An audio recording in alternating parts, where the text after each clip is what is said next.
Hi, welcome to this test video for my new recording setup. Also going to be using lots of new software, new techniques. Expect this to be rough and ready.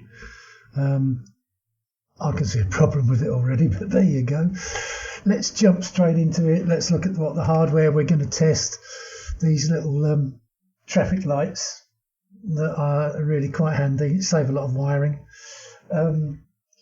They're connected on D6, 7 and 8. We've got the rotary encoder connected on D4, D5 with the push button being on GPIO 0. I'll explain how this software works in a little while. We will look at the code, but essentially what it does is that the rotary encoder is used to rotate a flashing pattern between each of the lights in turn, showing hopefully multiple simultaneous tasks are being run, which is of course what the H4 and H4 plugin software is designed to do and to make easy. So without further ado, if I can find my way around this new setup, be patient, bear with me. I need to find the source code, and I need to move that to the top so that we can look at it as big as possible. Right, okay, there we go. So we have the GPIO handler, which is called the pin machine in version 3, and that says we're going to be managing some GPIOs. We already know that. It's going to be an encoder, and it's going to be some LEDs as output. Signaler is the plugin that controls flashing patterns, and this connects us to the Wi-Fi. Light Rider is the name of the device. You'll see why later on. It's my strange sense of humour, but there we go. So here's our main inputs. We have an automatic encoder, and what that says is this, that on pins D1 and D2, which is GPIO 4 and 5, both are configured as inputs. They are active high, and the automatic nature of the encoder says it counts from 0 to 3 in steps of 1, with a starting position of 0, and the true says it wraps round. So basically what that means is that as I turn the encoder, it will spit out a 0, a 1, a 2, a 3, and then a 0, 1, 2, 3, 0, 1, 2, 3 as I rotate it. If I rotate it in the opposite direction, 3, 2, 1, 0, 3, 2, 1, 0.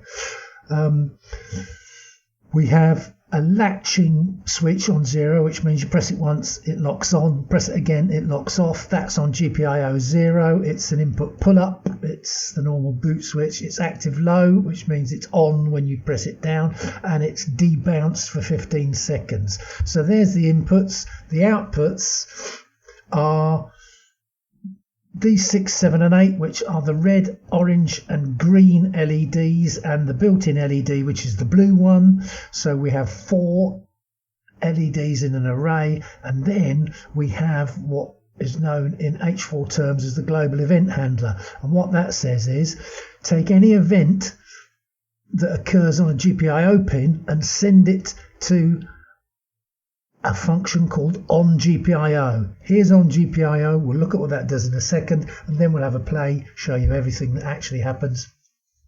Little utility function which basically turns off everything, stops all the flashing, cancels that funny timer that I didn't mention, and basically sets all LEDs to off. Right, on GPIO, this is what the function does. So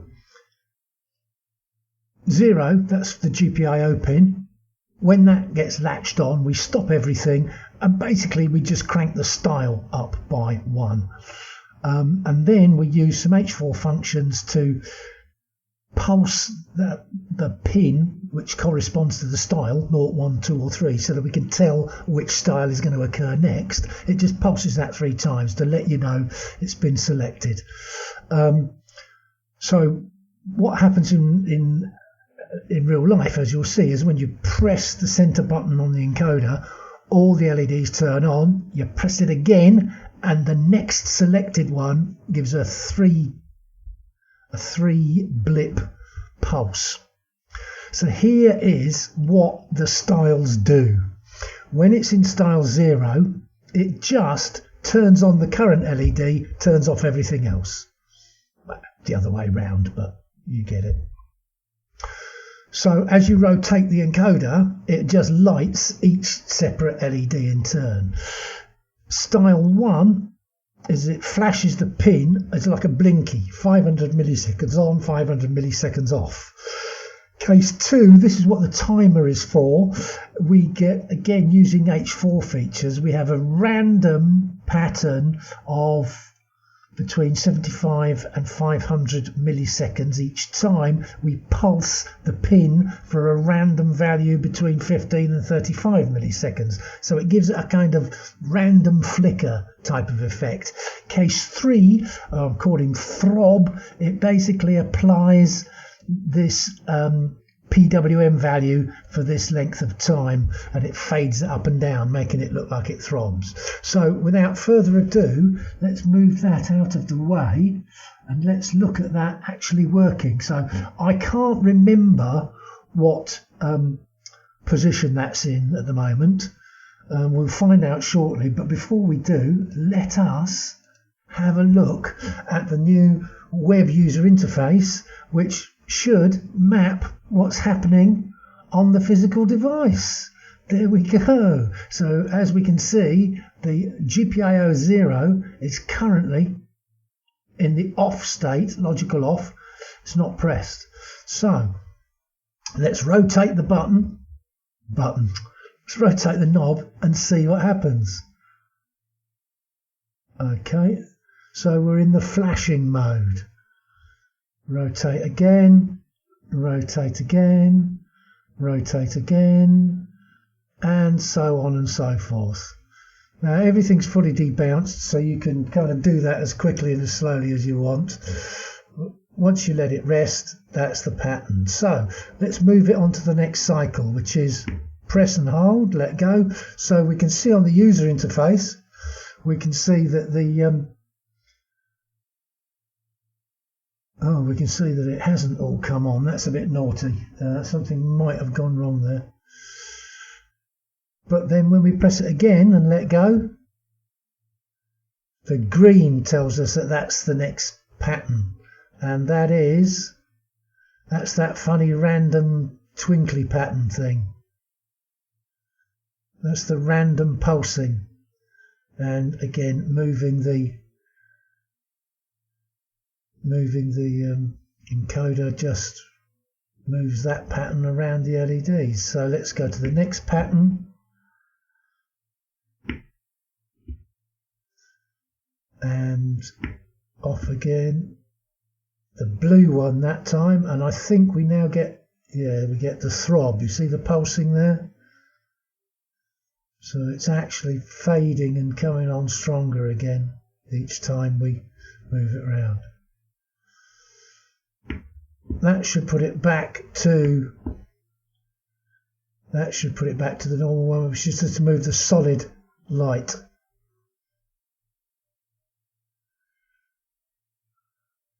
Now for some reason, and I don't know why, but I think I have a good idea, the user interface isn't following, and I think it's because I've recompiled this since I got that picture up, and that's not the actual current value that it's looking at. So just bear with me a second. I'm going to refresh the page there. Yeah, there we go. Look, that's better. You can see that on the UI, look, the orange LED is lit, which matches there. Let's hopefully then the rest should follow. Yeah, there we go. There we go. Isn't that joyful. I do like that. So let's try this, move it on to the next one. Yeah, they're all on. As you can see now, GPIO 0, that's latched on now, you see. Look, mum, no hands. Press it again, latch off. We will get a double blip on, there we go, the orange, and then we move the pattern round in sequence.